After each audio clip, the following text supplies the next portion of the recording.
অনেক প্রতীক্ষার পর অবশেষে ঘটল সেই ঐতিহাসিক মুহূর্ত।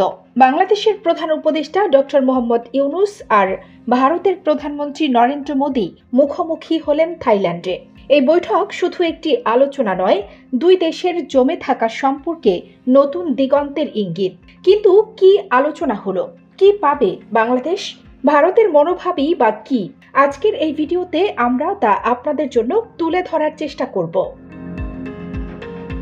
গত ৪ এপ্রিল বিমস্টেক সম্মেলনের সাইডলাইনে এই বৈঠকটি অনুষ্ঠিত হয়।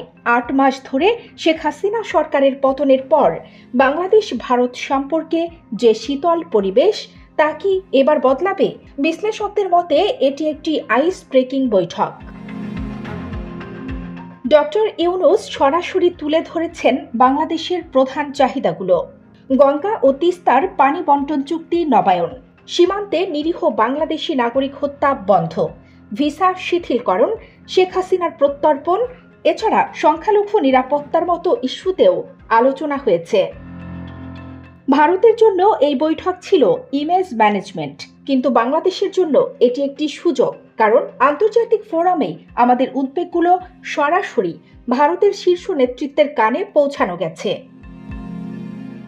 ভারতের দাবি অবৈধ অনুপ্রবেশ বন্ধ, সংখ্যালঘু নিরাপত্তা নিশ্চিত করা, কিন্তু বাংলাদেশের কাছে স্পষ্ট বার্তা: আমরা চাই ভারসাম্যপূর্ণ কূটনীতি, একপেশের সম্পর্ক নয়। রাজনৈতিক এজেন্ডা আর বাংলাদেশের অভ্যন্তরীণ ইস্যুতে হস্তক্ষেপের ইতিহাস তো স্পষ্ট। বৈঠক শেষ, কিন্তু খেলা এখনো চলছে। এই সংলাপ কি দুই দেশের জনগণের আশা আকাঙ্ক্ষা পূরণ করবে, নাকি কূটনীতির পাতানো খেলায় আরেকটি অধ্যায় যোগ হলো? আপনার মতামত কমেন্টে জানান। লাইক শেয়ার করতে ভুলবেন না। পরের ভিডিওতে দেখা হবে নতুন কোনো বিশ্লেষণ নিয়ে। আর খবর সংযোগ চ্যানেলটি সাবস্ক্রাইব করে রাখুন। কানিজ ফাতেমা নিপা, খবর সংযোগ।